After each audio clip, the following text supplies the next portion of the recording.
Smoking and drinking is injurious to health. It causes cancer. ধূমপান এবং মদ্যপান স্বাস্থ্যের পক্ষে হানিকারক, এটি ক্যান্সারের কারণ।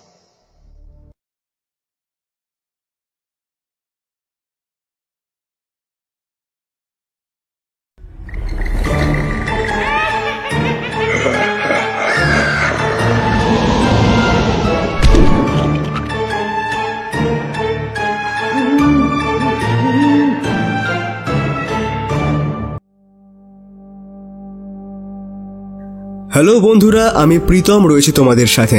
তোমরা এখন শুনছো ভৌতিক অলৌকিক। ভৌতিক অলৌকিক চ্যানেলের সমস্ত গল্প শুনতে এক্ষুনি সাবস্ক্রাইব করো আমাদের ইউটিউব চ্যানেলকে এবং বেল আইকনে ক্লিক করতে ভুলো না সমস্ত গল্পের আপডেটস এবং নোটিফিকেশনসের জন্য। আজ তোমরা শুনবে শিবাঙ্গনের কলম থেকে একটি তারানাথ তান্ত্রিক ফ্যান ফিকশন গল্প। গল্পের নাম শিমুল চণ্ডীতে ভূত চতুর্দশী। আজকের গল্প পাঠে ও গল্পের সূত্রাধারে রয়েছি আমি প্রীতম। শুনতে থাকো আমাদের আজকের ভৌতিক অলৌকিকের বিশেষ নিবেদন তারানাথ তান্ত্রিকের গল্প। গল্পের নাম শিমুল চণ্ডীদের ভূত চতুর্দশী।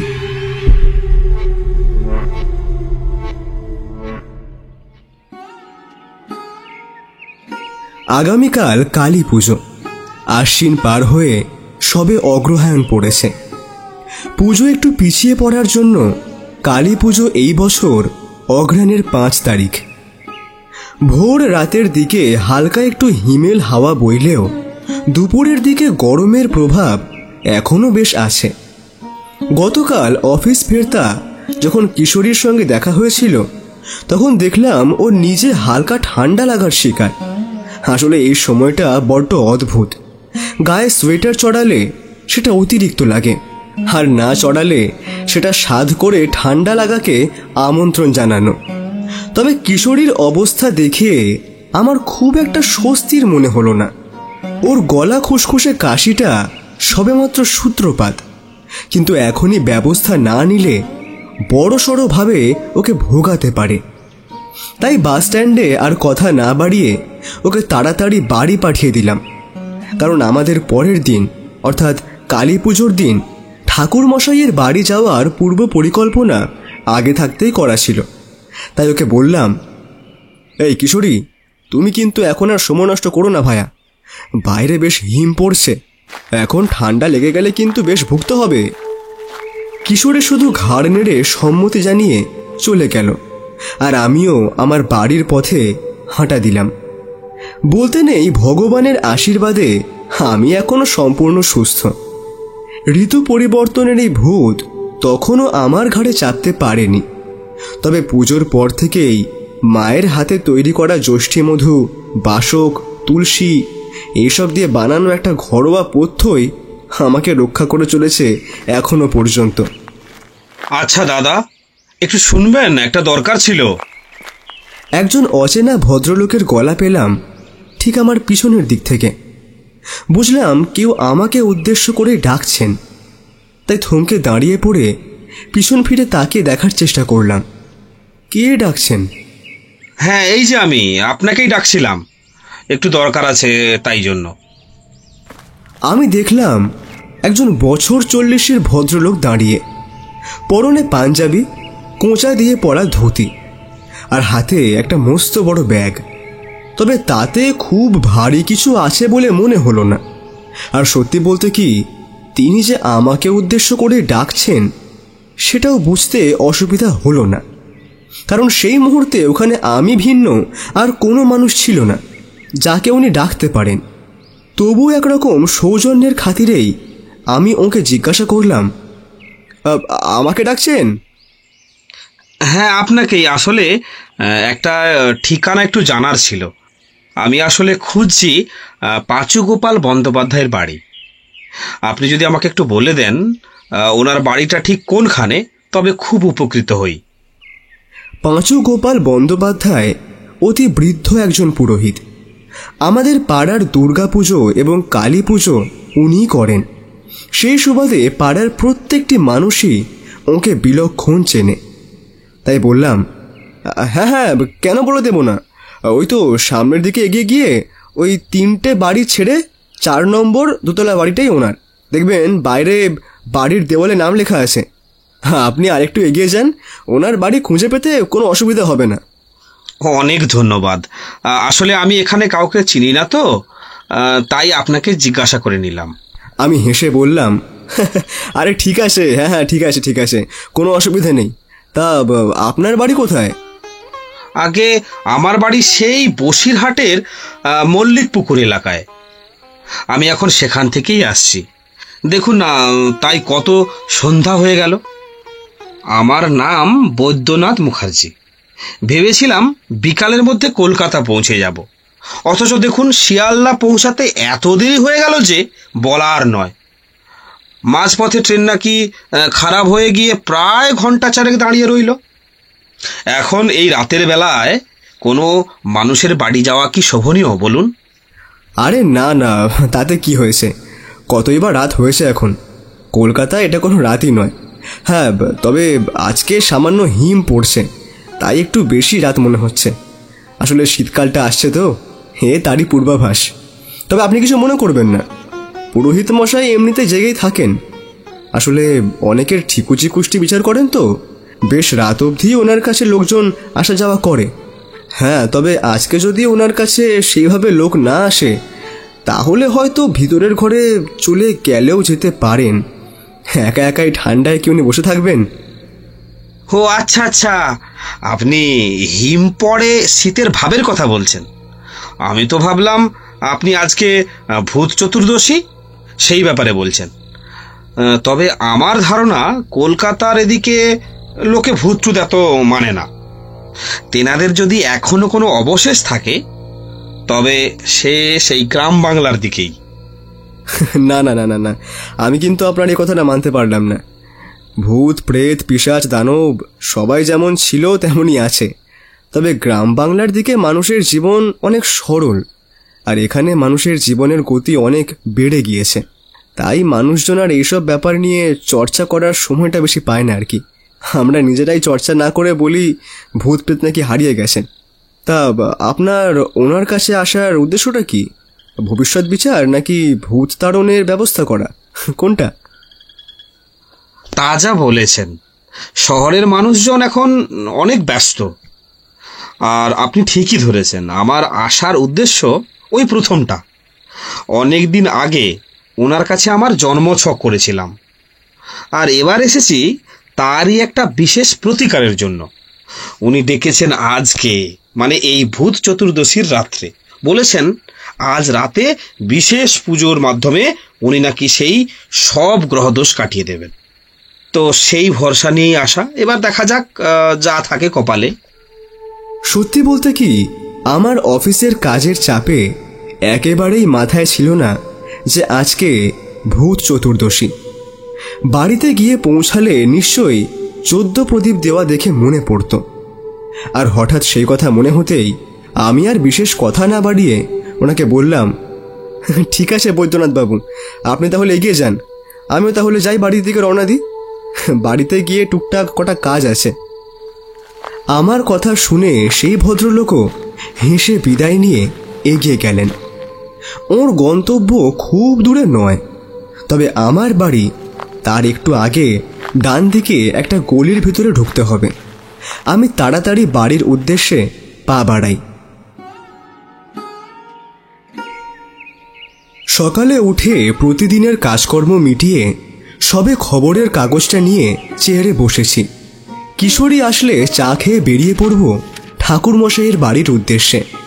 তবে কাল ওর গলার যা অবস্থা দেখেছি, তাতে করে ও কতটা আসতে পারবে সেই ব্যাপারে আমি একেবারে নিঃসন্দেহ নই। কাশি গলা ব্যথার সাথে সাথে যদি জ্বর আসে তবে সারে সর্বনাশ। তার উপর আজ কালী পুজো, ছুটির দিন হলেও বাড়িতে ঠাকুরের কিছু কাজকর্ম থাকেই। তাই আমরা পরিকল্পনা করেছিলাম সকাল সকাল ঠাকুরমশাইয়ের বাড়ি চলে যাব। হঠাৎ দরজায় কড়া নাড়বার শব্দ পেলাম, তবে টানা 3-4 বার।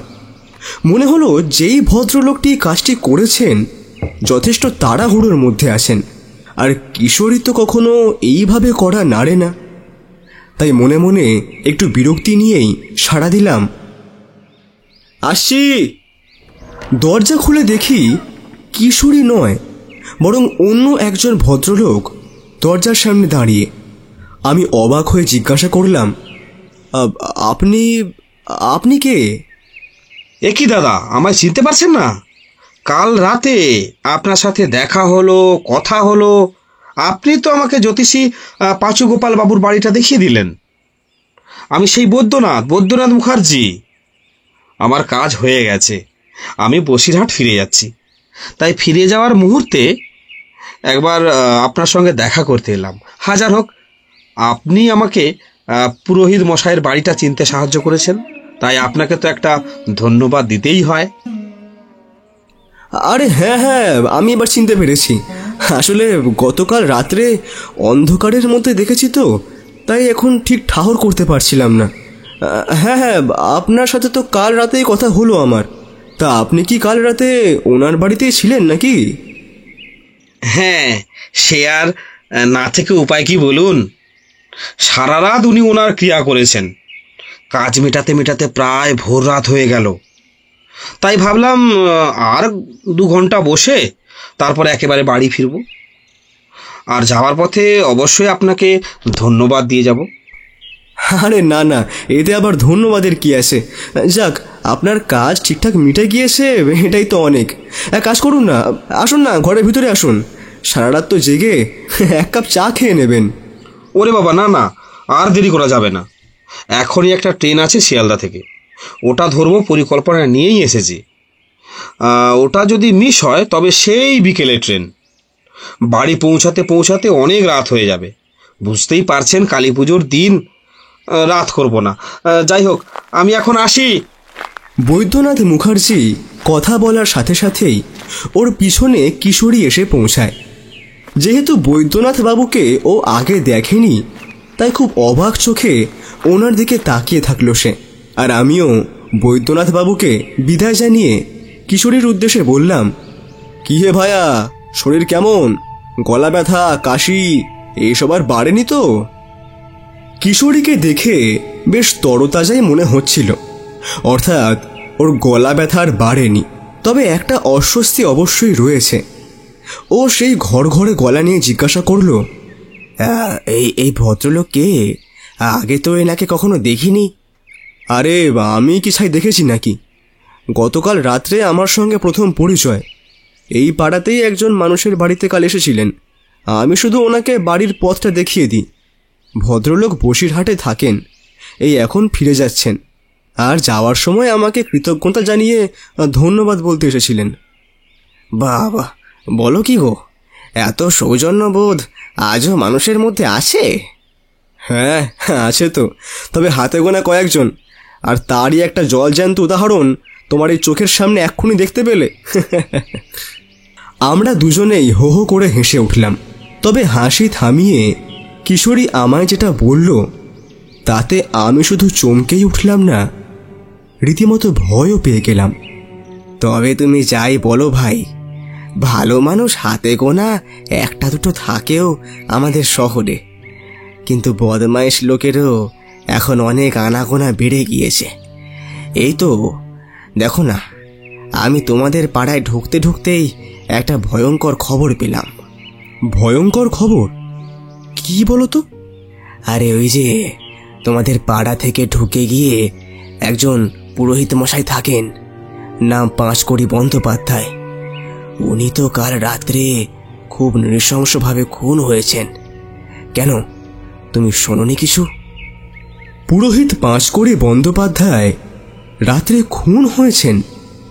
ওনার নামটা মনে আসতেই ভয়ঙ্করভাবে চমকে উঠি আমি। আমার কাছে যেই লোকটা দেখা করতে এসেছিল, অর্থাৎ বৈদ্যনাথ মুখার্জি, সে তো বলেছিল সেই পাঁচকড়ি বাবুর সাথেই সে দেখা করতে যাচ্ছে। আর একটু আগে এসেও দেখা করে গেল। খুব সম্ভবত আমার চোখ মুখের অভিব্যক্তির পরিবর্তনটা কিশোরী খেয়াল করেছিল। তাই সে বলল, কি ব্যাপার বলো তো ভাই, তুমি কি ভাবছো? আর নিজের মনে মনে বিড়বিড় করে কি বলছোটা কি? আমি তখনই কিশোরীকে বললাম, এই কিশোরী, আমার মনে হয় এই খুনিকে আমি চিনি, আর আমাদের এক্ষুনি একবার থানায় যাওয়া উচিত। লোকটা বলেছিল বসিরহাটে ফিরে যাবে। এখনই থানা থেকে ওকে ধাওয়া করলে হয়তো শিয়ালদা স্টেশনে পৌঁছবার আগেই ধরা পড়ে যাবে। এই চলো চলো চলো, আমাদেরকে এক্ষুনি বেরোতে হবে, চলো। আরে দাঁড়াও দাঁড়াও, তাড়াহুড়ো করুনি। যেভাবে খুনটা হয়েছে বলে শুনলাম, সেটা কোনো সাধারণ মানুষের কাজ বলে তো মনে হয় না। আমার ধারণা পাঁচকড়ি বন্দ্যোপাধ্যায় অনেক তান্ত্রিক কাজের সঙ্গে যুক্ত ছিলেন। সেখানেই কোনো পৈশাচিক কারণে তার মৃত্যু হয়েছে। গতকাল রাত্রে এমনিতেই ছিল ভূত চতুর্দশী। বেশ কয়েকজন বলেছে উনি নাকি ওনার অনুগত কিছু পিশাচকে নিয়ে গ্রহ শান্তির কাজ করাবেন বলেছিলেন, কিন্তু কোনো কারণে ওনার সেই তান্ত্রিক ক্রিয়ায় কিছু ত্রুটি হওয়ায় এই বিপত্তি। পৈশাচিক কারণ? কোনো সাধারণ খুন নয়? মানে কিরকম বলতে ব্যাপারটা? দেখো বিভূতি, আমার ধারণা তুমি যেটা বলতে চাইছো সেটা এক্ষুনি পুলিশকে না জানিয়ে চলো, আমরা তো ঠাকুর মশাইয়ের কাছে যাচ্ছি, আর উনি তো বহুদিন যাবৎ নানা ভৌতিক আদিভৌতিক এই নানা বিষয় নিয়ে চোখের সামনে থেকে দেখেছেন। তাই আমার ধারণা আগে তোমার ওনাকেই ব্যাপারটা খুলে বলা উচিত। আর আমি যতটা শুনেছি সেটা ওনাকেই বলবো না হয়। কিশোরীর কথা মেনে নিয়ে আমরা তখনই রওনা হয়ে গেলাম মঠ লেনের উদ্দেশ্যে। সত্যি বলতে কি, সেই ভদ্রলোককে আমি যেহেতু চোখের সামনে থেকে দেখেছি, তাই তাকে খুনি ভেবে নিতে আমার একেবারেই ইচ্ছে করছিল না। অমন নিপাট ছাপোষা একজন মানুষ যে কাউকে খুন করতে পারে, এটা আমার বিশ্বাস হচ্ছিল না। মিনিট 15 ভেতর আমরা গিয়ে পৌঁছলাম তারানাথ তান্ত্রিকের বাড়ি। সামনের চাতালের ঠিক ওপরে আজও মলিনভাবে সেই বোর্ডখানা ঝুলে আছে। এককালে যখন প্রচুর লোক ওর কাছে আসতো যেত, তখন এই বোর্ডটার বেশ সমাদর ছিল। আজ আর সেইভাবে কেউ ওর কাছে আসে না। তাই ওর নাম লেখা বোর্ডটা যে একদিকের ফ্রেম ভেঙে কাত হয়ে গেছে, সেটার দিকে কারুরই আর নজর পড়েনি। কিশোরী কোনো মতে দুহাত দিয়ে সেই ঝুলে থাকা বোর্ডটাকে সোজা করতে যাওয়ার সাথে সাথেই চারি ভিতর থেকে দরজা খোলে। আসুন কাকা বাবুরা। সত্যি বলতে কি, চারিকে দেখার পর আমরা উপলব্ধি করি ঘটনার আকস্মিকতায় আজ আমরা হাতে কোনো কিছু উপহার বা খাদ্য সামগ্রী না নিয়ে চলে এসেছি। আর সেটা দেখে তাৎক্ষণিক একটা অপরাধবোধ মনের মধ্যে জাগলে নিজেদের উদ্দেশ্যে নিজেরাই তা খণ্ডন করি। এই বুঝলে চারিমা, আজকে তো কালী পুজো, তাই ভাবলাম ঠাকুর মশাই বোধহয় উপোস করেই থাকবেন আজকে, তাই আজ আর কিছু সেরকম। না না কাকা বাবু, তাতে কি হয়েছে? আর আপনারা তো যখনই আসেন তখনই হাত ভরে মিষ্টি নিয়ে আসেন। আর ঠিকই তো, আজ তো কালী পুজো, বাবা উপবাস করেই আছেন। আমিও করেছি, তবে নির্জলা করতে পারিনি। পাড়ার কালী পুজোয় বসলে পুজো দিয়ে তবে উপবাস ভাঙব। আর বাবাকেও একটু প্রসাদ এনে হাতে দিলে উনিও কিছু খাবেন। আপনারা বরং ভালোই করেছেন আজকে কিছু খাবার না এনে। আমি বেশ বুঝতে পারলাম আমাদের অপ্রস্তুত ভাবটাকে আর বাড়তে না দিয়ে চারি খুব বিচক্ষণতার সঙ্গে পরিস্থিতিটা সামলে নিল। তাই কিছুক্ষণ চুপ করে থেকে ওকে জিজ্ঞেস করলাম, আচ্ছা ঠাকুর মশাই কোথায়? কোথায় আর যাবেন, ওনার ঘরেই আছেন। আমি যতদূর দেখলাম উনি খুব সম্ভবত একটা পুরনো পুঁথি বার করে পড়ছেন। পুরনো পুঁথি? হ্যাঁ, সেই রকমই তো দেখলাম মনে হলো। আপনারা যান না, গেলেই বুঝতে পারবেন। আমরাও আর কথা না বাড়িয়ে ধীরে ধীরে ওর বৈঠকখানার ঘরে এসে ঢুকলাম। দেখি চারির কথাই সঠিক। ঠাকুর মশাই একটা অনেক পুরনো পুঁথি বের করে তক্তপোষে রেখে খুব মন দিয়ে কিছু একটা করছেন। আর উনি সেখানে এতটাই মনোনিবেশ করেছেন যে আমরা ঘরে ঢোকার পরেও উনি আমাদের আসার কথা বুঝতেই পারেননি, তাই ওর মনঃসংযোগে যাতে ছেদ না পড়ে তাই আমরাও কিছু না বলে চুপচাপ ঘরের একপাশে দাঁড়িয়ে রইলাম। এইভাবে প্রায় মিনিট খানেক কাটার পর চারি হাতে চায়ের পেয়ালা নিয়ে ঘরে প্রবেশ করে। এই নাও বাবা, তুমি চা আনতে বললে, আমি নিয়ে এসেছি। কাকাবাবু, আপনারাও চা নিন। চারির কথায় যেন সত্যি সত্যি ঠাকুর মশাইয়ের সম্বিত ফিরল। এই একটা খাসা কাজ করেছিস মা, এই মুহূর্তে এক কাপ চায়ের বড় প্রয়োজন ছিল। ঠিক সেই মুহূর্তেই উনি আমাদের দিকে দেখতে পান। আরে তোমরা কখন এলে? আমাকে ডাকুনি কেন? না না, মানে আমরা এসেছি এই মিনিট খানেক হলো। আপনি খুব মন দিয়ে কিছু একটা পড়ছিলেন, তাই আপনাকে আর বিরক্ত করিনি। আরে না হে ভায়া, না, আমি ঠিক পড়ছিলাম না, বলতে পারো একটা জিনিস খুঁজছিলাম। খুঁজছিলেন? তা কি খুঁজছিলেন? আর এই পুঁথিটাও তো জব্বর পুরনো মনে হচ্ছে। হ্যাঁ, তা বলতেই পারো। আমি যখন অনেক ছোট, মানে এই এই তান্ত্রিক সাধনার জগতে যখন সদ্য পা রেখেছি, তখন এই বইটি আমাকে দিয়েছিলেন হিমালয় থেকে আসা এক অঘরী সাধু। সেই থেকে অনেক প্রশ্নের উত্তর আমি খুঁজে পেয়েছি এই পুঁথির মধ্যে। পুঁথির মধ্যে প্রশ্নের উত্তর? কি বিষয়ের প্রশ্ন? না, ঠিক উত্তর নয়, তবে উত্তরের একটা নির্দেশ। আর বিষয় না, সেরকম কোনো বিষয়ও নেই, বরং বলা যায় সব বিষয় উত্তর এতে আছে। মাঝে মাঝে বুঝলে আমিও বুঝতে পারি না কিভাবে সমস্ত প্রশ্নের উত্তর এই বইতে আগে থাকতে পাওয়া যায়। আর সব থেকে বড় কথা হলো, যেটা আর কোথাও পাওয়া যায় না, তবে সরাসরি নয়, ইঙ্গিত আকারে।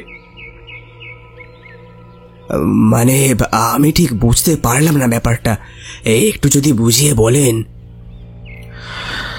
দেখো, এই পুঁথি সম্পর্কে বুঝিয়ে বলার মতো বিদ্যে আমারও নেই, তবে একটা উদাহরণ দিয়ে তোমাকে ব্যাপারটা বোঝানোর চেষ্টা করছি। কাল রাতে যখন তোমার সাথে বিভূতির দেখা হয়েছিল, তখন তোমার বেশ গলা ব্যথা বা কাশি হচ্ছিল। বিভূতি বলে দিলেও তুমি বাড়ি গিয়ে গরম জল দিয়ে গার্গেল করনি, অথচ আজ দেখো তুমি অনেকটা সুস্থ। এখন তুমি যদি খুব সাদা মনে জানতে চাও যে তোমার এই আরোগ্য লাভের কারণ কি, হয়তোবা আপাত দৃষ্টিতে চিকিৎসা বিজ্ঞান মেনে। না না ঠাকুর মশাই, চিকিৎসা বিজ্ঞানের কথা ছাড়ুন, ওনারা কি বলবেন তার কিছুটা আমি জানি, কিন্তু আগে বলুন, কিশোরীর এই গলা ব্যথার উত্তর আপনার এই পুঁথিতে কি আছে? আছে বই কি আছে, তবে ঠিক সরাসরি নয়, কিছুটা ইঙ্গিতের মাধ্যমে। আর আমার কাজ হলো সেই ইঙ্গিতটাকে যথাযথ অনুধাবন করা। এই যে দেখো না, দেখো, কিশোরীর গলা ব্যথার উপশমের কারণ হিসেবে এই পুঁথি বলছে তুমি কাল রাত্রে বাড়ি ফেরার পর থেকে ভীষণ উদ্বিগ্ন ছিলে কিশোরীর স্বাস্থ্যের ব্যাপারে। তোমার শুভ চিন্তা শক্তি একত্রিত হয়ে রাত ঠিক ত্রিপ্রহরে একজন সিদ্ধ পুরুষের আকৃতিতে গিয়েছিলেন কিশোরীর কাছে। তিনি ওর রোগের উপশম করেন এবং ওনার উৎপত্তির কারণ সম্পন্ন হয়ে যাওয়ার পর তিনি আবার তোমার কল্পনা শক্তিতেই মিলিয়ে যান। অর্থাৎ একটা ব্যাপার বুঝলে তো, কিশোরীর গলা ব্যথা শুরু হওয়া আর রাতারাতি উপশম হওয়া কোনো কাকতালীয় ব্যাপার নয়। সিদ্ধ পুরুষের আকৃতি মানে এইরকম আবার হয় নাকি? দেখো ভাই, সিদ্ধ পুরুষের আকৃতি মানে তিনি কোনো মানুষ, এ কথা বলছি না। প্রত্যেকটা শুভ আর অশুভ চিন্তা ভাবনার একটা শক্তি আছে, আর আমরা যেহেতু ঠাকুর দেবতার অবয়ব নিজেদের মনের মতো করে তৈরি করে নিই, তেমনি তোমাকে বললাম। তিনিও সিদ্ধ পুরুষ। তুমি বাবু সে পুরুষ না মহিলা নাকি এর কোনো কিছুই নয়, সেটা বাদ দিয়ে শক্তিটার কথাটা চিন্তা করো। আবার একইভাবে নিজেকে পিশাচ সিদ্ধ বলে দাবি করে আমাদের পাড়ার ওই জ্যোতিষী। তাকেও তার এতদিনের করা অপরাধের শাস্তি দিয়ে গেছেন এরকমই কোনো একজন সিদ্ধ পুরুষ। বহু প্রতারিত মানুষের মনে জমে থাকা ঋণাত্মক শক্তি একত্রিত হয়ে জন্ম দিয়েছিল তার, যিনি এসে সেই জ্যোতিষী বাবাজিকে তার উপযুক্ত শাস্তি দিয়ে গেছেন। এখন তাকেও দেখতে কেমন তা তো আমরা দেখিনি, শুধু তার করে যাওয়া কর্মের সাক্ষী হতে পারি আমরা, আর কিছু নয়। তার মানে আপনি বলছেন এই যে ঠাকুর দেবতা, মানে ধরুন মহাদেব, মা দুর্গা, মা কালী, আরো কত কত, এনাদের রূপ বা আকৃতি বর্ণনা আমরা নিজের মনের মতো করে করেছি, এনাদের প্রকৃত কোনো স্বরূপ নেই। করেছি তো, হয়তোবা তাতে কোনো লোককথা বা বেশিরভাগ ক্ষেত্রে দেখবে কোনো স্বপ্নাদেশ জড়িয়ে রয়েছে, আর তার সাথে কল্পনা মিশিয়ে আমরা সেই সব দেবতাদের রূপ বর্ণনা করেছি। তারপর লোকের মুখে মুখে তিনি এইভাবে প্রচারিত হয়ে পড়েন।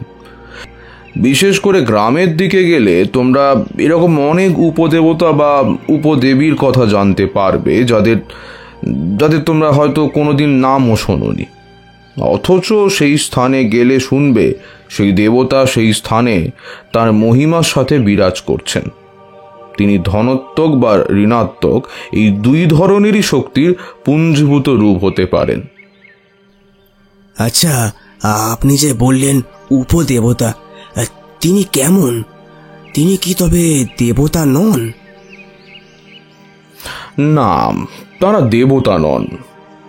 দেবতাদের মতো ঐশ্বরিক ক্ষমতা তাদের নেই ঠিকই, কিন্তু তাদের ক্ষমতা সাধারণ মানুষের থেকে ঢের বেশি।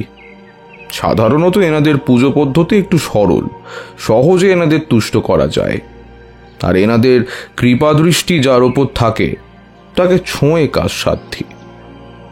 তাদের অগাধ শক্তিকে কাজে লাগিয়ে যেমন ভালো কাজ করা যায়, তেমনি খারাপ কাজও ঢের করা যায়।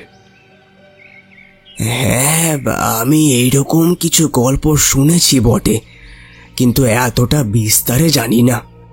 আমার মামার বাড়ির গ্রাম প্রতাপগড়ে এরকম এক দেবীর কথা শুনেছি, যার নাম বুড়ি খেপি মাতা। শুনেছি উনি নাকি খুব রাগী। ওনার পুজো যে আট চালাতে হয় তার মাথায় কোনো ছাউনি নেই, আর মন্দিরে কোনো বিগ্রহও নেই। একটা পাথরের শিলাখণ্ডে দেবীর পুজো হয়, আর সেই শিলাখণ্ডটিকেও লোহার চেন দিয়ে বেঁধে রাখা হয়েছে। ওখানকার লোক বলে মা বুড়ি খেপি মাতা নাকি ভীষণ জাগ্রত। ওনার কাছে পুজো দিয়ে মানসিক করলে তিনি নাকি ভক্তের মনোবাঞ্ছা অবশ্যই পূরণ করেন। শোনা যায় ওনার বেদির ওপর নাকি বিষাক্ত সাপ ঘুরে বেড়ায়, কিন্তু তারা কারো কোনো ক্ষতি করে না। আর জানেন তো ঠাকুরমশাই, ওখানে পুজোয় একটা জিনিসের বিশেষ ব্যবহার দেখেছি, সেটা হলো সিঁদুর। বুড়ি খেপি মায়ের অনেক কৃপার ঘটনা ওখানে লোকমুখে ফেরে। আমি প্রতাপগড়ের এই বুড়ি খেপি মায়ের কথা শুনেছি। শুনেছি ভীষণ জাগ্রতা এই দেবী, ওখানকার মানুষজন ওনাকে খুব মানে। তবে ও, আপনি বুড়ি খেপি মায়ের কথা শুনেছেন? আপনি কি গেছেন কখনো প্রতাপগড়ে? শুধু শুনেছি কি বলছো, ওনার তান্ত্রিক শক্তিও চাক্ষুষ করেছে। বলতে পারো বেশ কাকতালীয় ভাবেই আমি বুড়ি খেপি মায়ের অলৌকিক ক্ষমতার সাথে সম্মুখীন হওয়ার সুযোগ একবার পেয়েছিলাম। আচ্ছা ঠাকুরমশাই, সে কতদিন আগেকার কথা? আপনি কি গিয়েছিলেন প্রতাপগড়ে? হ্যাঁ, প্রতাপগড়ে আমি গিয়েছিলাম। সেখান থেকে আমি গেছিলাম তার পাশের গ্রাম শিমুলচণ্ডীতে। সেখানকার জমিদার সুন্দর নারায়ণ আমাকে একটা বিশেষ কাজে আমন্ত্রণ জানিয়েছিলেন, তখন আমি ওখানে গিয়েছিলাম। আর তখনই কাকতালীয়ভাবে বুড়ি খেপি মায়ের অলৌকিক শক্তির পরিচয় আমি পেয়েছিলাম। সুন্দর নারায়ণ মানে এখনকার জমিদার বাবুর জ্যাঠা মশাই, আমিও শুনেছিলাম ওনার কথা। উনি নাকি প্রচণ্ড প্রজাদরদি জমিদার ছিলেন। হ্যাঁ, ঠিকই তো। আমাকে যখন উনি ডেকে পাঠিয়েছিলেন তখনই ওনার বয়স প্রায় 50, কিন্তু তখনও ওনার শরীরের গঠন আর ব্যক্তিত্ব ছিল দেখার মতো, সাথে অভিজাত্যের গর্বও ছিল ভীষণ রকমের। উল্টো দিকে প্রতাপগড়ে জমিদারির তখন আর্থিক অবস্থা একেবারেই ভালো নয়। জমিদারির আয় তখন অনেকটাই কমে গিয়েছে। তাই সুন্দরনারায়ণ ঠিক করেছিলেন শিমুলচণ্ডীর একটা বড় অংশ উনি কিনে নেবেন। সেই মতোই জমি বিক্রির কাগজপত্র তৈরি করেন। কিন্তু তারপরেই ওনার জীবনে একটা অদ্ভুত পরিবর্তন আসতে থাকে। প্রাথমিকভাবে ব্যাপারটা কেউ বুঝতে পারেনি। কিরকম ব্যাপার? দেখো ভাই, একদম প্রথমের দিকটায় তো আমি দেখিনি। ওনার থেকেই আমি সেসব কথা শুনেছিলাম। ওই শিমুলচণ্ডী গিয়ে উনি বলেছিলেন কয়েকটা টুকরো টুকরো ঘটনা। যেমন ধরো, ওনার নায়েব একদিন অসহ্য পেটের যন্ত্রণায় কাতর হয়ে পড়েন ওনারই নায়েবখানায় থাকাকালীন। তার পরদিনই প্রতাপগড়ের জমিদারি কেনার কাগজপত্র সরকারি দপ্তরে পাঠানোর কথা। এখন যেমন রেজিস্ট্রেশন করতে হয়, তখনকার দিনও একই রকম পদ্ধতি ছিল। সরকারি স্ট্যাম্প না পড়লে কেউ তা মানবে না। কিন্তু নায়েব মশাই যথাসময় পৌঁছতে না পারলে সেদিনের মতো কাজ আর হয় না। সুন্দরনারায়ণ বাবু সেদিন পরে আরেক দিনের জন্য আপিল করে ফিরে যান। তবে ব্যাপারটা এখানেই শেষ হয় না। এরপর আরও 3টে দিন পার হয়ে গেলেও সেই জমির কাগজপত্রের ফয়সলা আর হয় না। কোনো না কোনো একটা কারণে ওনার সরকারি দপ্তরে পৌঁছানো আর হয়ে ওঠে না। তখন উনি কাউকে কিছু না বললেও নিজে মনে মনে বিশ্বাস করতে শুরু করেন যে ওই জায়গাটাতে নিশ্চয়ই কিছু একটা আছে, কোনো একটা শক্তি, যে ওনাকে কিছুতেই কাজটা করতে দিচ্ছেন না। বলার মধ্যে উনি ব্যাপারটা শুধু ওনার স্ত্রী রমাদেবীকেই জানান, কারণ ওনার স্ত্রী ইতিপূর্বে ওনাকে অনেক ক্ষেত্রে সুপরামর্শ দিয়ে জমিদারির কাজে সাহায্য করেছিলেন। উনি রমাদেবীকে বললেন, বুঝলে রমা, জমি জমার কাজটা কিছুতেই যেন মিটছে না। কেন এরকম হচ্ছে আমি কিছুই বুঝতে পারছি না। সব কাজ হয়ে গেছে, শুধু সরকারি শিলমোড়টা হলেই হয়। আমিও তাই দেখছি। তুমি এত খেটে সব তৈরি করলে, কিন্তু ওই জমিটাই যদি আইনসিদ্ধভাবে হাতে না পাওয়া যায় তবে তো আর কোনো লাভ হবে না। হ্যাঁ গো, সেটাই কিছুতেই বুঝতে পারছি না কেন এমন হচ্ছে। আচ্ছা, তুমি একবার তারানাথ ঠাকুর মশাইকে জিজ্ঞেস করো না, যদি উনি কিছু একটা সমাধান বলে দিতে পারেন। একদম, তুমি আমার মনের কথাই বলেছ। আমিও সেটাই ভাবছিলাম, একবার ওনার শরণাপন্ন হব। আমারও মনে হচ্ছে কোনো একটা অলৌকিক কিছু ঘটেছে। না হলে বারবার ওভাবে হওয়া কাজে বাধা পড়ার কোনো কারণ তো দেখতে পাচ্ছি না। ওই জায়গার সমস্ত চাষিরা জমি দিতে ইচ্ছুক। আমি সকলকে তাদের জমির দামের থেকেও বেশি টাকা দেব বলেছি। তারা প্রত্যেকে সম্মতি দিয়েছেন। তারপরেও শুধু সই সাবুত আর সরকারি শিলমোহরের জন্য কাজটা আটকে পড়ে আছে। তুমি একবার ঠাকুর মশাইয়ের সাথে পরামর্শ করে দেখো। আমার মন বলছে ওনার কথা মতো চললে সব বাধা কেটে যাবে। বুঝলে কিশোরী, এই কথাগুলো আমি ওখানে গিয়ে তবে শুনেছিলাম। আর তখনই বুঝতে পারি আমাকে প্রতাপগড়ে ডেকে পাঠাবার মূল সিদ্ধান্তটা জমিদার ঘরণী রমাদেবীরই নেওয়া, মূলত ওনার পরামর্শেই। সুন্দরনারায়ণবাবু আমাকে চিঠি লিখেছিলেন, তাই আমি তাদের বাড়ি পৌঁছাতেই রমাদেবী আমাকে ডেকে বললেন, দেখুন ঠাকুর মশাই, জমিদার মশাই একটা ভীষণ চিন্তায় পড়ে গেছেন। আপনি ওনার যে জন্মছক আগে বিচার করেছিলেন তাতে আপনি লিখেছিলেন ওনার 54 বছর বয়সে বিশেষ সমৃদ্ধির যোগ আছে। প্রাথমিক কিছু বাধা কাটিয়ে উঠতে পারলে সব কিছু ঠিক হয়ে যাবে। আর দেখুন না, এখনও বাস্তবে ঠিক সেরকমটাই ঘটছে। আমি তাই ওনাকে বললাম একবার আপনার পরামর্শ নিতে। হ্যাঁ হ্যাঁ হ্যাঁ, আমি বলেছিলাম বটে। আমার মনে আছে। আমার যতদূর মনে পড়ছে 54 বছর বয়সে পৌঁছলে ওনার বৃহস্পতির দশা পড়বে। লিখেছিলাম। আর ওনার জন্মছকে ওনার বৃহস্পতি তুঙ্গস্থ, আর ওনার সৌভাগ্যস্থান একাদশ ভাবের অধিপতি। সেই হিসাবেই বলেছিলাম এই সময়টা ওনার খুবই ভালো যাবে। হ্যাঁ, কিন্তু তাতে কিছু বাধা বিপত্তির কথাও আপনি বলেছিলেন, সেটা? দেখুন জননী, জীবনে সবকিছু তো একেবারে নির্বিঘ্নে হয় না। কোথাও কোথাও কিছু বাধা যোগ থেকেই যায়। সেই রকমই হয়তো কিছু একটা। আমি বলি কি ঠাকুরমশাই, আপনি যদি এখন আর একবার ওনার কুষ্ঠি বিচার করে দেখেন, তবে আমার স্থির বিশ্বাস ওনার সেই বাধা যোগ আপনি কাটিয়ে দিতে পারবেন। হ্যাঁ হ্যাঁ, সে তো নিশ্চয়ই দেখব। আপাতত এই কথা বলে রমাদেবীকে নিশ্চিন্ত করে তবে ওনার ঘরে পাঠানো গেল। আর তারপর সত্যি সত্যি সুন্দরনারায়ণবাবুর আগের করা জন্মছকটা নিয়ে বসলাম। ততক্ষণে সুন্দরনারায়ণবাবু দেওয়ানখানার কাজকর্ম মিটিয়ে অন্দরমহলে এসেছেন মধ্যাহ্নভোজের জন্য। আমি বেশ দেখতে পেলাম উনি বৈঠকখানার দরজায় এসে কিছুক্ষণ দাঁড়ালেও আমি ওনার ছকটা দেখছি। দেখার পর আমাকে আর বিরক্ত করলেন না, ভিতরে বাড়ি চলে গেলেন।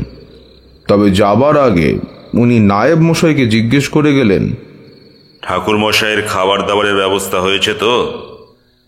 নায়েব মশাই কি বললেন সেটা আমি আর শুনতে পাইনি, আর সত্যি কথা বলতে কি শোনার চেষ্টাও করিনি। কারণ ওনার জন্মছকে একটা বিশেষ জিনিস আমার তখন মাথার মধ্যে ঘুরপাক খাচ্ছিল। না, সেটা জন্মছকের কোনো বাধা নয়। ওনার জন্মছক অনুসারে ওনার সব কিছুই এখন ভালো। উত্তম গ্রহ সন্নিবেশ যোগ রয়েছে। বৃহস্পতি তুঙ্গস্থ, শনিদেব আর মঙ্গলও স্বস্থানে বিরাজ করছে। কিন্তু আমার মাথায় কিছুতেই আসছিল না এই ছক তো আমারই করা। তাহলে আমি এই ছকে কেন বাধা যোগের কথা বলেছিলাম? আমার মন বলেছিলাম তখন নিশ্চয়ই কিছু একটা ইঙ্গিত আমি পেয়েছিলাম।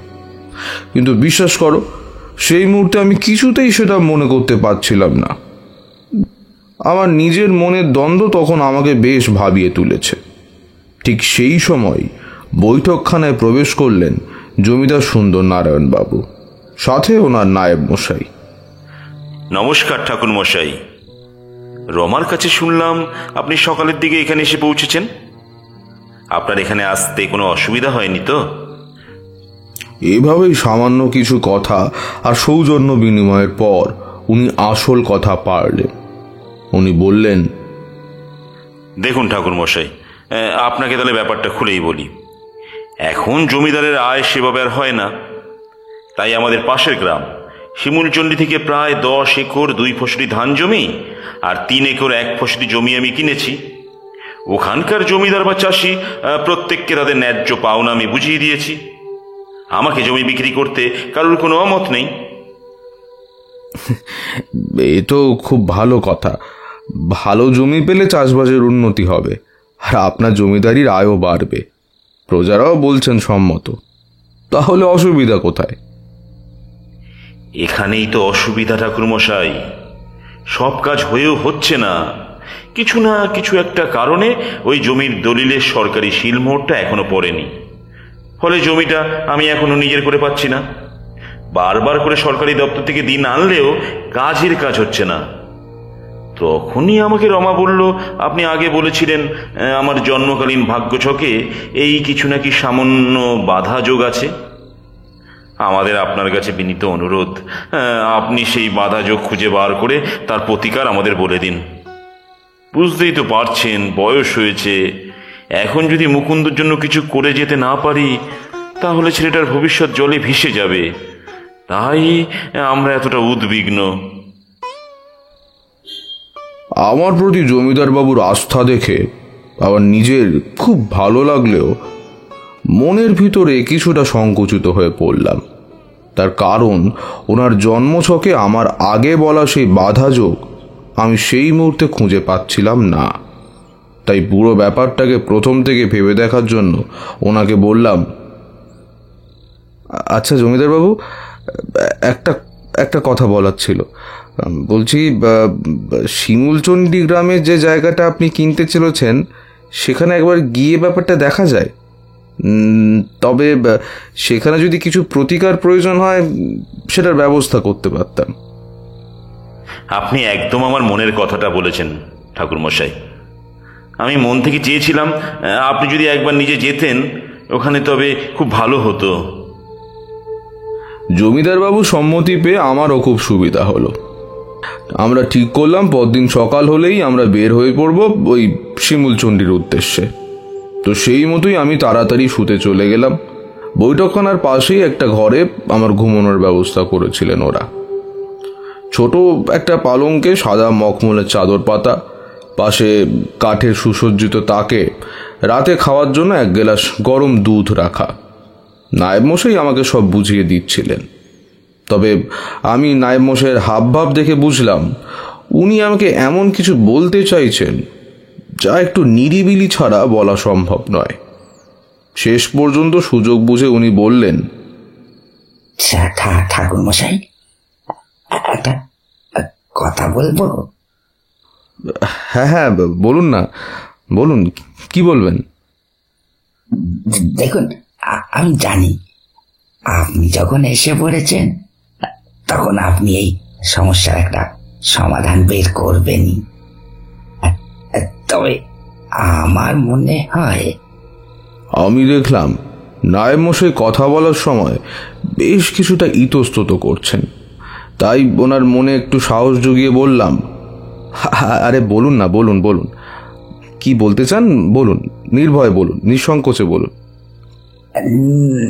না মানে আমার মনে হয় এই যে জমি জমার কাজ হয়েও হচ্ছে না, এটা কোনো সাধারণ কারণে হচ্ছে না। জমিদার বাবুর উপর কোনো অশরীরী ছায়া পড়েছে। সেই অশরীরী কাজ সেই হতে দিচ্ছে না।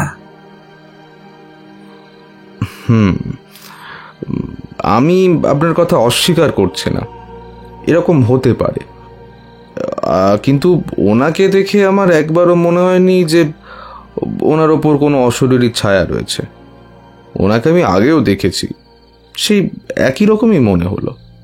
তাহলে আপনার কেন এরকম মনে হচ্ছে? বুঝলে বিভূতি, আমি কোনো মানুষকে দেখে তার মধ্যে অশরীরী ছায়া আছে কিনা সেটা সহজেই বুঝতে পারতাম, কিন্তু জমিদার বাবুকে দেখে আমার সে কথা একবারও মনে হয়নি। আমার প্রশ্ন শুনে নায়েব মশাই কিছুক্ষণ চুপ করে কিছু ভাবলেন, তারপর হঠাৎ বলে উঠলেন, আপনি শিমুলচণ্ডীর বুড়ো খেপির মায়ের কথা শুনেছেন? আমি মাথা নেড়ে বললাম,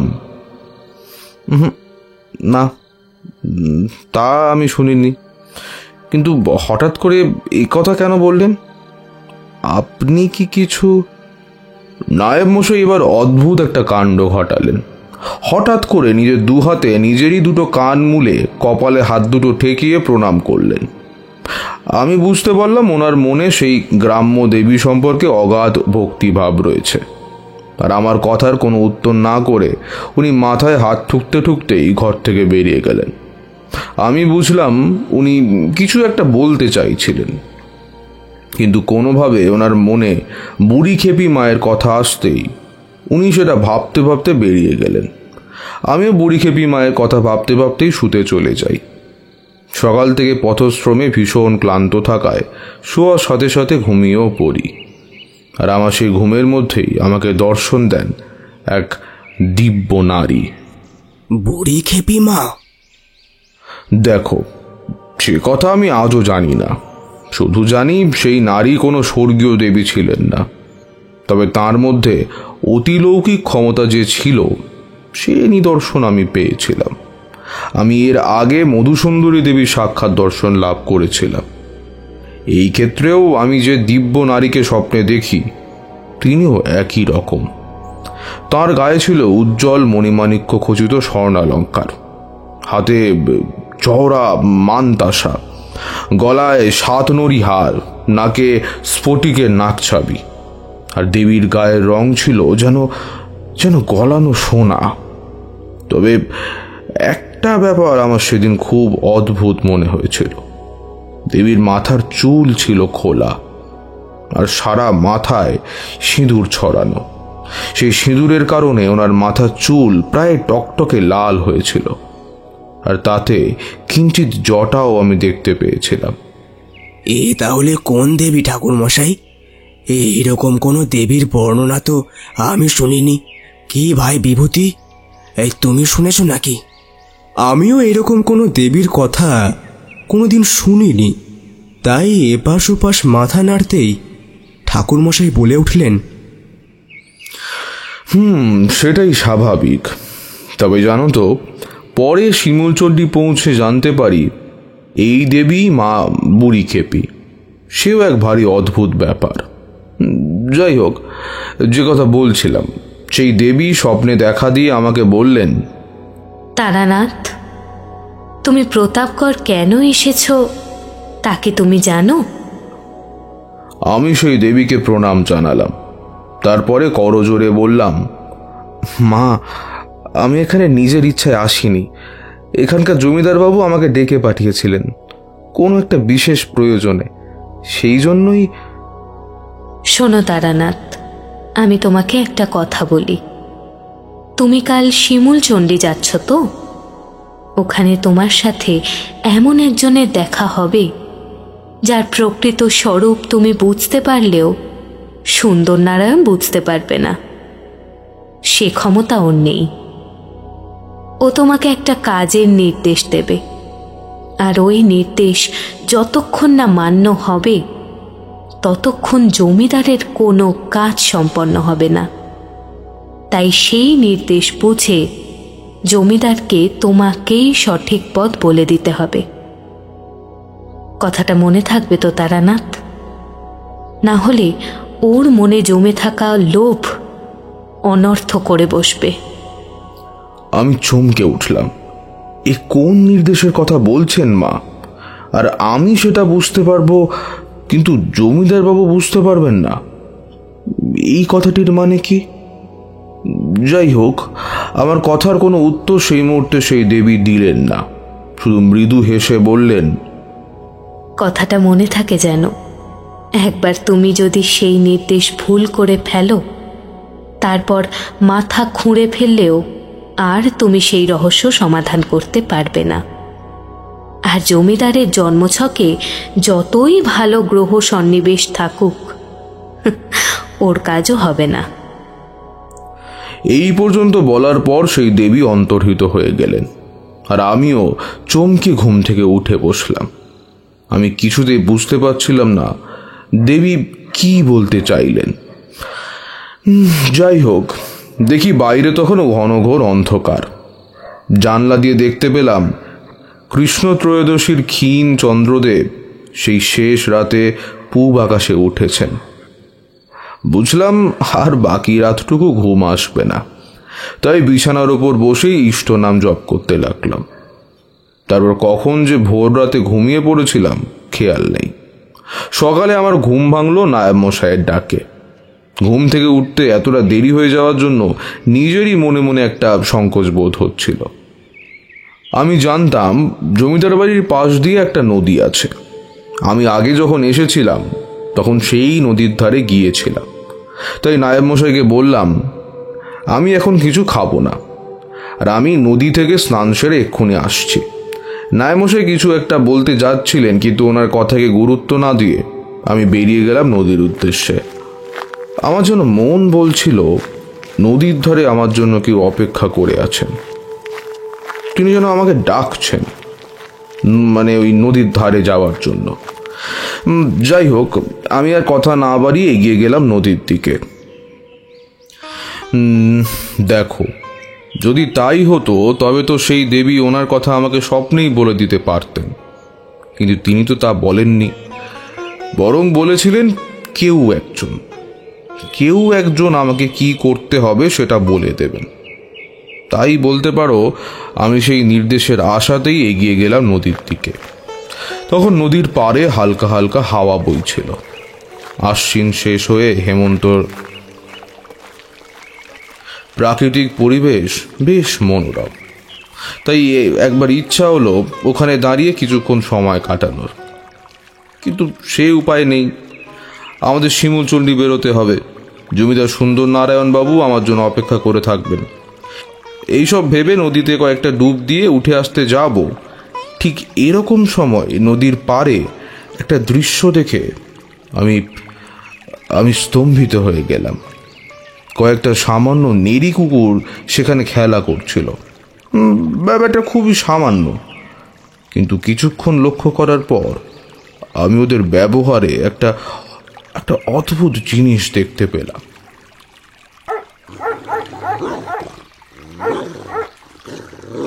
কুকুরগুলোর মধ্যে দুটো কুকুর খেলার ফাঁকে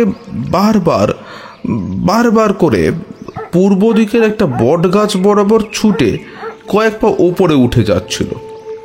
বটগাছটা অনেক পুরনো, তার চারপাশ দিয়ে ঝুড়ি নেমেছে, আর কুকুর দুটো সেই ঝুড়ির জঙ্গল কাটিয়ে গাছের গুড়ি বরাবর উপরের দিকে উঠছিল।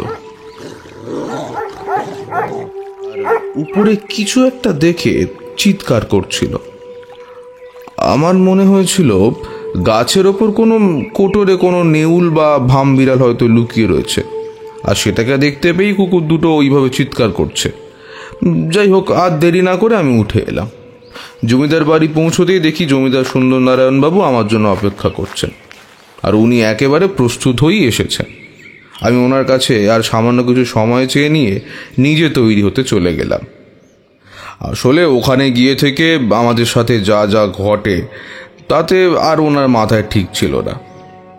আর মনক্ষুণ্ণ হলেই বা কি, শিমুলচণ্ডী গ্রামে পৌঁছতে আমাদের সময় লেগে যায় অনেক, কারণ পথে আমাদের গাড়ি খারাপ হয়ে যায়। এর মধ্যে একটা কথা বলে রাখি, তখনকার দিনে মোটর গাড়ি ব্যবহার বেশ শৌখিনতার পরিচয় বহন করত এবং বেশ খরচ সাপেক্ষও ছিল, আর এই দুটো এই জমিদার সুন্দর নারায়ণের ছিল। তো যা হোক, গল্পে আসি। গাড়ি খারাপ হয়ে যাওয়া সে তো আর আমার দোষ নয়, তবে বুঝতে পারছিলাম জমিদার বাবু ভিতরে ভিতরে একটু রেগে আছেন আমার ওপর, আর দেরি হওয়ার যাবতীয় দায় আমার ওপরে চাপাতে চাইছেন। যাকে বাদ দাও। খুব অদ্ভুত ব্যাপারটা হলো, গাড়িটা বেশ চলছিল, হঠাৎ মাঝপথে একটা বিকট শব্দ করে দাঁড়িয়ে পড়ে।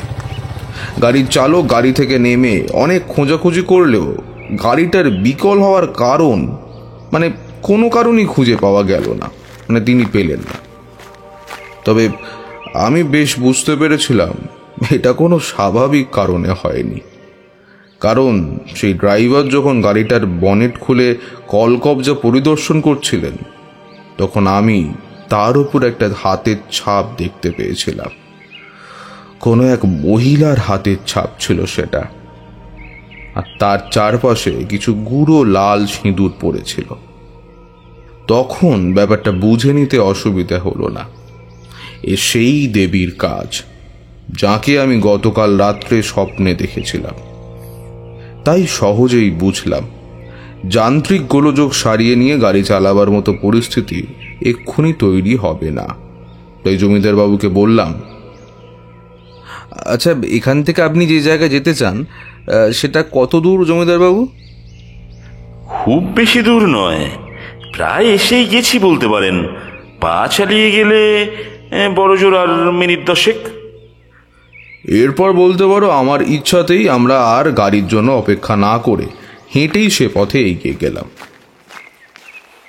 তবে আমরা নিজেরা গেলাম এই কথা বলা বোধহয় ঠিক নয়, কারণ আমি বেশ বুঝতে পারছিলাম কোনো একটা অদৃশ্য শক্তি আমাদের সে পথে টেনে নিয়ে যাচ্ছে, আর সেই শক্তি আমাদের গাড়ি বিকল করিয়েছে। যাই হোক, জমিদারবাবু আর নায়েব মশাইকে সাথে নিয়ে আমি এগিয়ে চললাম গ্রামের পথ দিয়ে। অল্প কিছুক্ষণ এগিয়েই রাস্তাটা ডান দিকে ঘুরেছে, আর রাস্তার মোড়ের মাথায় দেখি বেশ কিছু মানুষের জটলা। এর একটা সরু মাটির পথ, গাড়ি নিয়ে এলে পথে আসা যেত না। পায়ে হেঁটে এসেছি বলেই আসা সম্ভব হয়েছে। আমি আরো কয়েক কদম এগিয়ে গিয়ে দেখলাম সামনের জটলায় পুরুষের থেকে মহিলাদের ভিড়ই বেশি, আর সকলেই পুজো দিতে এসেছেন। প্রায় সকলেরই পরনে লাল পাড় সাদা শাড়ি, কপালে গাঢ় সিঁদুরের টিপ, আর হাতের রেকাবিতে তাজা লাল জবা ফুল, সন্দেশ আর সিঁদুর। বুঝলাম এরা যে পুজো দিতে এসেছে সেই পুজোয় সিঁদুরের বেশি মাহাত্ম্য আছে। সামনে কোনো দেবী বিগ্রহ দেখতে পেলাম না। একটা বেদির উপর একটা বড় কালো পাথর রাখা, আর তার উপর সোনা দিয়ে চোখ আর জিভ বসানো। তবে সেই কালো পাথরের যৎ সামান্যই দেখা যাচ্ছে, কারণ প্রত্যেক পুণ্যার্থী তাদের পুজোর অর্ঘ্য হিসেবে তাদের সঙ্গে আনা সিঁদুর সেই পাথরের ওপর ছড়িয়ে দিচ্ছে, আর তারপর সে প্রসাদী অবশিষ্ট সিঁদুর নিজের কপালে এবং শাখাপলায় ঠেকিয়ে রেখে দিচ্ছেন পুজোর ডালিতে। বুঝলাম এখানকার এটাই পূজা পদ্ধতি। আর সেই কথা মনে হতেই আমার বুঝতে আর বাকি রইল না যে এই দেবীরই চিন্ময়ী রূপ আমি কাল স্বপ্নে দেখেছিলাম, কারণ তার মাথাতেও আমি ছিটিয়ে দেওয়া সিঁদুর দেখেছিলাম। তার মানে এই গ্রাম্য দেবী তার মায়া জালে আবদ্ধ করে আমাকে এখানে নিয়ে এসেছেন। তিনি কি মা বুড়ি খেপি? হ্যাঁ, সে কথা আমি জানতে পেরেছিলাম কয়েকজনের সঙ্গে কথা বলে।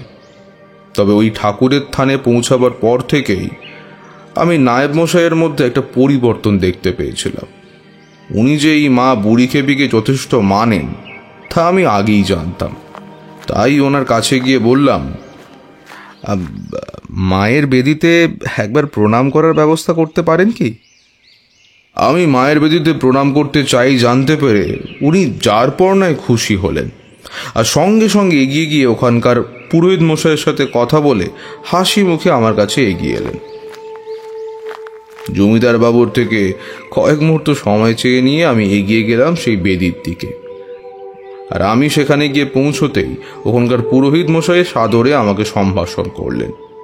ওনার আতিথেয়তা দেখে মনে হলো উনি যেন আমাকে আগে থেকেই চেনেন। কিন্তু আমি অনেক মনে করবার চেষ্টা করলেও কিছুতেই মনে করতে পারলাম না যে আমি ওনাকে কোনোদিন আগে দেখেছি বলে। সব থেকে বড় কথা, উনি সব কিছুর মধ্যে খুব চাপা গলায় আমাকে বললেন, তারানাথ, রাত ঠিক দ্বীপ্রহরে চলে আসবেন, আসল পুজোর ব্যবস্থা তো রাতে। আমি ওনার কথা কিছু বুঝতে পারলাম না। আসল পুজো মানে? তবে মনে হলো উনি বলতে চাইলেন তখন যে সর্বসাধারণের মধ্যে পুজো চলছে সেটা ছাড়া আর অন্য কোনো বিশেষ পুজো এখানে হবে, তবে সেটা হবে রাতে। আমি জানতাম দিনটা ভূত চতুর্দশী, রাত পোহালেই কালী পুজো। আর এই ভূত চতুর্দশী তিথিতে অনেকেই নানা তন্ত্রের কাজকর্ম করেন। আমি ভাবলাম হয়তো সেই রকমই কোনো তান্ত্রিক পুজোর কথা উনি বলতে চাইলেন। তবে এটি বুঝতে পারছিলাম উনি বেশ চাপা গলায় কথা বলছিলেন, যাতে অন্য কেউ ওনার কথা শুনতে না পায়। আর আমিও তখনকার মতো ওনার থেকে অনুমতি নিয়ে চলে এলাম। তারপর প্রায় সারাদিন জমিদার বাবুর সাথে শিমুলচণ্ডী গ্রামে ঘুরে বেড়ালেও সেরকম বিশেষ কিছু ঘটল না। দুপুরের দিকে জমিদার বাবু প্রতাপগড় ফিরে যেতে চাইলে ওনাকে নায়েব মশাইয়ের সাথে পাঠিয়ে দিলাম, আর আমি নিজে সেখানে রয়ে গেলাম। জমিদারবাবু আমাকে জিজ্ঞেস করেছিলেন আমি রাতে কোথায় থাকবো, কি খাবো, কিন্তু আমি ওই মন্দিরের তান্ত্রিক পুজোর কথা বললে উনি আর বিশেষ মাথা ঘামালেন না এইসব ব্যাপারে। ওনার গাড়ি ততক্ষণে এসে গিয়েছিল, উনি তাতে চেপে চলে গেলেন, আর আমি একাই রয়ে গেলাম শিমুলচণ্ডীতে। এদিক ওদিক ঘুরে দেখতে গিয়ে কখন সন্ধ্যা নেমে এসেছে খেয়াল নেই। আমি এবার ফিরে গেলাম মা বুড়ি খেপির দালানে।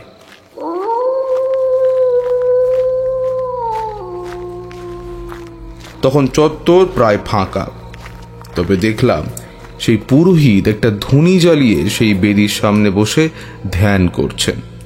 আমি ধীর পায়ে ওনার দিকে এগিয়ে যেতে বুঝতে পারলাম উনি আমার উপস্থিতি বুঝতে পেরেছেন। এসো তারানাথ, আমি তোমার জন্যই অপেক্ষা করে আছি। তোমার এখানে আসাটা এই গ্রামের জন্য ভীষণ প্রয়োজন ছিল। কেন কেন এ কথা বলছেন? আর তাছাড়া আমার এখানে আসার তো উদ্দেশ্য ছিল না। আমি তোমার উদ্দেশ্যের কথা বলছি না তারানাথ, আমি বলছি বুড়ি খেপির উদ্দেশ্যের কথা। তুমি কি বিশ্বাস করো কোনো দৈব নির্দেশ ছাড়া তুমি এখানে আসতে পারতে? না, তা অবশ্য নয়। আর মাকে স্বপ্নে দেখার পর থেকে আমি মনে মনে বিশ্বাস করতে শুরু করেছিলাম আমার এখানে আসা সত্যি সত্যি কোনো বিশেষ কারণ আছে। এখন সেই কারণটা কি সেটা পুরোহিত মশাইয়ের থেকে জানতে পারলে আমি নিশ্চিন্ত হতে পারি। আমি আবারও সেখানে পৌঁছতেই দেখলাম পুরোহিত মশাই আমার ওখানে পৌঁছানোর আগেই রাতের পুজোর ব্যবস্থা করে রেখেছেন। দুটো নিকষ কালো ছাগ শিশু পাশের একটা খুঁটিতে বাঁধা রয়েছে, গলায় টাটকা জবার মালা, আর সেটা ছাড়াও আরো অনেক আয়োজন আমি দেখতে পাই। শোনো তারানাথ, আগে তোমাকে একটা কথা বলি। আমাদের এই বুড়ি খেপিমা বড়ই জাগ্রত। এই গ্রামের ছেলে বুড়ো সকলেই ওনাকে ভীষণ মানে, কিন্তু সমস্যা হলো অন্য জায়গায়। তবে সেটা বলতে গেলে আমাদের ফিরে যেতে হবে অনেক বছর আগে। তখন এই শিমুলচণ্ডীর জমিদার ছিলেন মল্লার বর্মন সেন। উনি ছিলেন মা বুড়ি খেপির একজন একনিষ্ঠ ভক্ত। নিত্য মায়ের পূজা না করে উনি কোনোদিন দরবারে যেতেন না। আর মায়ের আশীর্বাদে এই শিমুলচণ্ডী গ্রাম ধীরে ধীরে হয়ে ওঠে অত্যন্ত সুজলা সুফলা। আমাদের মা বুড়ি খেপি আসলে মা চণ্ডীরই এক অংশ, ওনার সপ্তসখীর একজন। শোনা যায় একটি বড় শিমুল গাছের নিচে ছিল মায়ের মন্দির। সেই থেকেই এই গ্রামের নাম শিমুলচণ্ডী। কিন্তু গ্রামের মানুষের ভালো সহ্য হলো না তখনকার সুবেদার সাহেব হাকিম খানের। একদিন রাতের অন্ধকারে এই হাকিম খানের অতর্কিত আক্রমণে প্রাণ হারায় শিমুলচণ্ডীর অধিকাংশ নিরীহ মানুষ। আর শেষমেশ তার গ্রামকে সুবেদারের হাত থেকে বাঁচাতে পারা যাবে না এ কথা আন্দাজ করে জমিদার বাবু তার মহামূল্যবান কিছু সম্পদের সঙ্গে এই মন্দিরের অষ্টধাতুর তৈরি মা চণ্ডীর মূর্তি লুকিয়ে ফেলেন কোনো এক অজ্ঞাত স্থানে। তারপর থেকে অষ্টধাতুর চণ্ডী মূর্তি আর কেউ কোনোদিনও দেখেনি। তার অনেক বছর পর পরিস্থিতি সামলালে এখানে পুজো শুরু হয় এই কালো শিলাখণ্ডেই। তারপর জমিদার বাবুরও হৃদরোগে আক্রান্ত হয়ে অকাল মৃত্যু ঘটলে সেই অষ্টধাতুর মূর্তি যে কোথায় আছে তা সকলেরই অজানা থেকে যায়। তবে আজ থেকে বেশ কয়েক বছর আগে এখানে আরেকজন বৃদ্ধ সন্ন্যাসী এসেছিলেন। তাকে সমস্ত ব্যাপারটা খুলে বলতে তিনি আমাদের বলেছিলেন, যখন সেই মূর্তি ফিরে পাওয়ার জন্য উপযুক্ত সময় হবে তখন আরেকজন কোনো সন্ন্যাসী এখানে আসবেন এই ভূত চতুর্দশীর দিনে। এখানে এই বিশেষ দিনে মায়ের বাৎসরিক পুজোর ব্যবস্থা হয় প্রতি বছরই। গ্রামের মেয়ে বউরা আসে মায়ের কাছে পুজো দিতে, আর আমরা প্রতি বছর অপেক্ষায় থাকি সেই সন্ন্যাসীর। কিন্তু এত বছরের দীর্ঘ প্রতীক্ষা সত্ত্বেও কেউ আসেনি। এই বছর তুমি এসেছ, তাই আমার দৃঢ় বিশ্বাস মায়ের সেই অষ্টধাতুর মূর্তি খুঁজে পাওয়ার সময় এখন হয়েছে। আর সেটা হয়েছে বলেই মায়ের নির্দেশেই তুমি এখানে এসেছো তারানাথ। আমি ভূত চতুর্দশীর দিন এখানে আসব এ কথা আগেই কোনো তান্ত্রিক সাধু আপনাদের জানিয়েছিলেন? হ্যাঁ, জানিয়েছিলেন 12-13 বছর আগে। আমরা এতগুলো দিন অপেক্ষা করে আছি শুধু তুমি আসবে বলে। আমি এই অদ্ভুত অভিজ্ঞতার সাক্ষী আগেও হয়েছে। আমার কোথাও পৌঁছানোর আগেই সেখানে কোনো একজন বৃদ্ধ তান্ত্রিক পৌঁছে আমার সেখানে যাওয়ার ভবিষ্যৎবাণী করে যান। সেই তান্ত্রিকের সাথে আমার কোনোদিন চাক্ষুষ দেখা হয়নি, কিন্তু বহু ক্ষেত্রেই তার অদৃশ্য উপস্থিতি আমি উপলব্ধি করেছিলাম। আর সেই পুরোহিতের কথা শুনে আমার আর বুঝতে বাকি রইল না আমার সেই শিমুলচণ্ডী গ্রামে আসা কোনো নিছক ঘটনা নয়, এটা একটা পরিকল্পিত দৈব ক্রিয়া মাত্র। কি ভাবছো তারানাথ? কিছু নয়, আমি বুঝতে পেরেছি আমার এখানে আসার কারণ। সম্ভবত নায়েব মশাইও এইরকম কিছুই আমাকে বলেছিলেন। কিন্তু আপনি একটা কথা বলুন তো, আমার নাম যে তারানাথ সে কথা আপনি জানলেন কেমন করে? মানে আমি তো আপনাকে আমার নাম বলিনি, সেই বৃদ্ধতান্ত্রিকও নিশ্চয়ই বলেননি। তবে কি ওই নায়েব মশাই আপনাকে বলেছেন? হ্যাঁ, এ কথাটা সঠিক। তোমার নাম আমাকে সেই বৃদ্ধতান্ত্রিক বলেননি, নায়েব ধৈর্যটি বলেছে। কিন্তু তবে কি তুমি সে নও যার জন্য আমরা এতদিন অপেক্ষা করে আছি? আমাদের সঠিক মানুষের জন্য আরো অপেক্ষা করতে হবে। আমি আর ওনার কথার কোনো উত্তর করলাম না। আমি বুঝতে পেরেছিলাম মা চণ্ডীর নির্দেশেই আমি এখানে এসেছি। মা আমার স্বপ্নে দেখা দিয়ে তবে কি এই কথাই বলেছিলেন? কিন্তু উনি তো বলেছিলেন নদীর পাড়ে গেলে আমি নাকি কারোর থেকে পরবর্তী নির্দেশ পাব, কিন্তু সেখানেও তো কারোর সাথে আমার দেখা হয়নি। তবে এই কথা মনে হতেই আমার মাথায় একটা চিন্তা বিদ্যুতের মতো খেলে গেল। আমি বুঝতে পারলাম মা বলেছিলেন আমাকে যিনি নির্দেশ দেবেন তিনি কোনো মানুষ হবেন না। তাহলে তিনি কি কোনো অশরীরী কিংবা পিশাচ? আরে শোনোই না, কেন মানে মানুষ না হলেই কি তাকে কোনো একটা গুপ্ত শক্তির অধিকারী অশরীরী হতে হবে? আমার তখন মাথায় এলো হতেও তো পারে সে কোনো মনুষ্যতর জীব, মানে কোনো কোনো পশুও তো হতে পারে। আমি তখনই পুরোহিত মশাইকে জিজ্ঞেস করলাম, আচ্ছা এই গ্রামে কোনো বহু পুরনো বট গাছ আছে যাতে যাতে অনেক অনেক ঝুড়ি আছে? আর হতে পারে সেটা আছে কোনো নদী বা জলাশয়ের পারে? হ্যাঁ, সে তো আছে, কিন্তু কেন বলুন তো? আপনি এখনই দু একটা হ্যাজাকের ব্যবস্থা করুন, আমাদের এক্ষুনি সেই বটগাছের কাছে যেতে হবে। আবার মুখে বলার সাথে সাথেই জনা কয়েক গ্রামের মানুষ এসে ভিড় জমিয়ে ফেলল।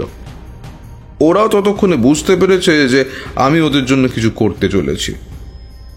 হ্যাজাক জোগাড় হওয়ার পরই আমরা সদল বলে বেরিয়ে পড়লাম সেই বৃদ্ধ ঝুড়িওয়ালা বটগাছের উদ্দেশ্যে। প্রায় মিনিট 5 হেঁটে আমরা পৌঁছালাম একটা অনেক পুরনো বটগাছের কাছে, একটা বড় জলাশয়ের পাড়ে। বেশ খানিকটা জলের মধ্যে হেলে পড়েছে। অন্ধকার রাতে সেই বটগাছটাকে একটা মিশমিশে কালো দৈত্যের মতো দেখাচ্ছিল। হ্যাজাকের সামান্য আলোয় যেটুকু দেখলাম তাতে বুঝলাম তার চারপাশে অজস্র ঝুড়ি নেমেছে, ঠিক যেরকম আমি সকালবেলা প্রতাপগড়ে সেই নদীর পাড়ে দেখেছিলাম। আর তার ওপর সেই কুকুরগুলো উঠে খেলা করছিল। আমার মনে হলো সেটাই আমার জন্য ইঙ্গিত ছিল, আর তাই আমিও বাম হাতে একটা হ্যাজাক নিয়ে এগিয়ে গেলাম সেই গাছের গুঁড়ির দিকে। ঝুড়ি ধরে ধরে 1-2 ধাপ উঠে যেতেই দেখতে পেলাম সেখানে গাছের মধ্যে একটা কোটর। স্বাভাবিকভাবে তাতে কোনো বিষাক্ত সাপের থাকার সম্ভাবনা থাকলেও আমার মনে হলো মা বুড়ি খেপির আশীর্বাদে আমার কিছু হবে না। তাই মনে মনে মাকে স্মরণ করে আমি আরও কয়েকটা ধাপ উঠে গেলাম। হ্যাজাকটা একটা ডালে ঝুলিয়ে রাখতে ওই জায়গাটা সামান্য আলোকিত হয়ে উঠল বটে।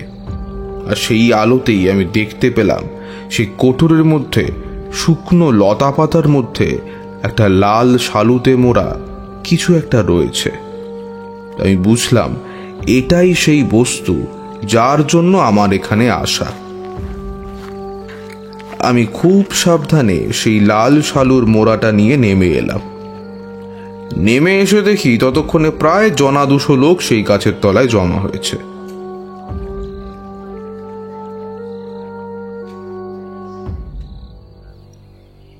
আচ্ছা ঠাকুরমশাই, কি ছিল সেই লাল শালুর মোড়ায়?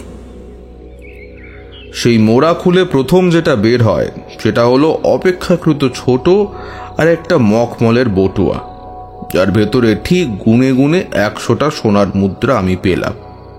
অর্থাৎ এই স্বর্ণ মুদ্রাগুলি যে জমিদারের সেই লুকিয়ে রেখে যাওয়া ধন সম্পত্তি, তা বুঝতে আর বাকি থাকলো না। আর তারপর যেটা বেরোলো সেটা হলো অষ্টধাতুর এক দেবী মূর্তি। দেবী মূর্তিটি মহিষের উপরে দণ্ডায়মান, চতুর্ভুজা, তার এক হাতে ধরা ত্রিশূল আর অন্য হাতে বরাভয় মুদ্রা, আর উপরের 2 হাতে 2টা খড়গ। তবে দেবীর জিহ্বা মা কালীর মতো। কপালের অগ্রভাগ ক্ষীণ চন্দ্রদেব, আর মাথার পিছনে 108 রশ্মি বিশিষ্ট সূর্যদেব। আমি বুঝতে পারলাম এই দেবী হলেন মা চণ্ডী, যিনি বিশেষ রূপে এখানে এতদিন পূজিতা হয়েছেন। আর এই মূর্তির অন্তর্হিত হওয়ার পর প্রস্তরখণ্ডে পূজিত হতে হতে তিনি লোকায়ত রূপান্তরিত হয়েছেন মা বুড়ি খেপিতে। তাই সেই দেবী মূর্তি আমি পুরোহিতের হাতে তুলে দিলাম। আমি নিশ্চিত মা বুড়ি খেপি সেটাই চেয়েছিলেন, আর চেয়েছিলেন বলেই আমাকে এখানে নিয়ে এসেছিলেন। আমরা কিছুক্ষণের মধ্যেই ফিরে এলাম সেই পুজোর থানে। ভূত চতুর্দশীর বিশেষ পুজোর দিনে বিশেষ পুজো উপাচারে সেই অষ্টধাতুর দেবী মূর্তি পুরোহিত মশাই প্রতিষ্ঠা করলেন বেদিতে।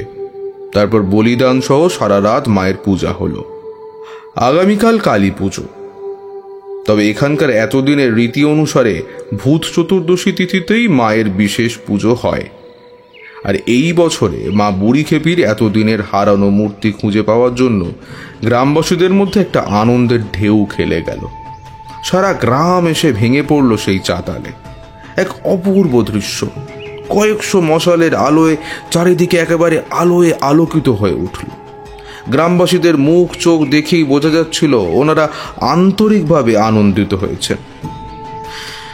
যাই হোক, পূজা মিটতে মিটতে প্রায় ভোর রাত হয়ে গেল। আমি তারপর সেই চাতালেই আর কিছুক্ষণ অপেক্ষা করে সূর্য উঠলে সকলের কাছে বিদায় নিয়ে এগিয়ে গেলাম প্রতাপগড়ের দিকে। আর হ্যাঁ, সেই মখমলের বটুয়াবর্তী স্বর্ণমুদ্রা আমি দিয়ে আসি জমিদার সুন্দর নারায়ণকে। মূলত এই সম্পত্তির কথা উনি শুনেছিলেন কোথাও থেকে, আর সেটা পাওয়ার লোভেই উনি এই জমি জমা কেনার মিথ্যা অভিনয় করে যাচ্ছিলেন।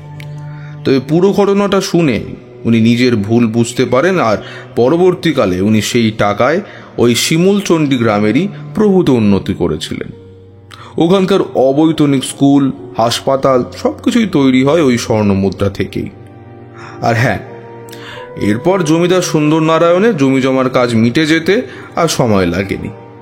মায়ের আশীর্বাদে সবকিছুই নির্বিঘ্নে সম্পন্ন হয়। আচ্ছা ঠাকুরমশাই, আপনি কি আর সেখানে পরে কখনো গিয়েছিলেন? না, আমার সেখানে যাওয়া হয়নি। তবে জমিদার বাবুর সাথে চিঠিতে বেশ কয়েকবার কথা হয়েছিল। চিঠিতেই উনি সব কথা আমায় জানিয়েছিলেন। আর এত বছর পর যখন কিশোরীর থেকে শুনলাম, তখন মনে হলো সেই সব পুরনো দিনের কথা। ঘরের দিকে তাকিয়ে দেখি তখন বেশ বেলা হয়েছে। ঠাকুরমশাইয়ের অনুমতি নিয়ে আমরা এবার উঠে পড়লাম।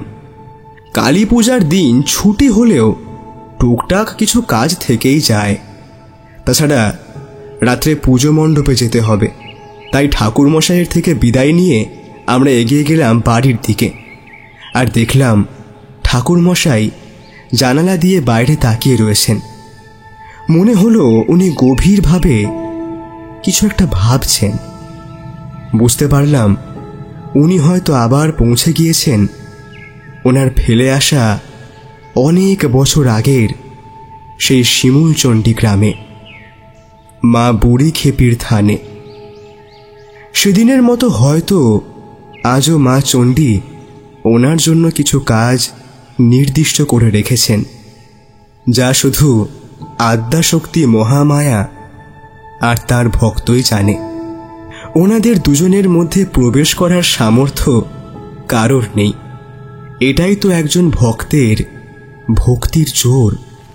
মা চণ্ডীর উদ্দেশ্যে মনে মনে প্রণাম জানিয়ে নেমে এলাম রাস্তায়।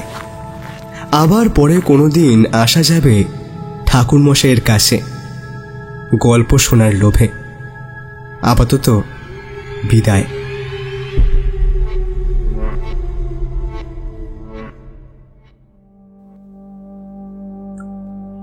আজ তোমরা শুনলে ভৌতিক অলৌকিক চ্যানেলে তারানাথ তান্ত্রিকের একটি ফ্যান ফিকশন গল্প। গল্পের নাম শিমুল চণ্ডীতে ভূত চতুর্দশী। গল্পটির লেখক শিবাঙ্গন, গল্পের সূত্রধর ও গল্প পাঠে আমি প্রীতম। তারানাথের চরিত্রে প্রীতম, বিভূতি ও কিশোরীর চরিত্রে প্রীতম, জমিদার সুন্দর নারায়ণ অমিত, দেবী অঙ্কিতা, চারি প্রিয়াঙ্কা, বৈদ্যনাথ মিলন, নায়েব দেব, রমা সায়ন্তনী, পুরোহিতের চরিত্রে সায়ন্তন। গল্পটি কেমন লাগলো তোমরা আমাদের জানাও কমেন্ট করে, এবং ভবিষ্যতে এমনই ভালো ভালো গল্প পেতে অবশ্যই সাবস্ক্রাইব করো আমাদের চ্যানেল ভৌতিক অলৌকিককে। সাথে থেকো, পাশে থেকো। শুভরাত্রি।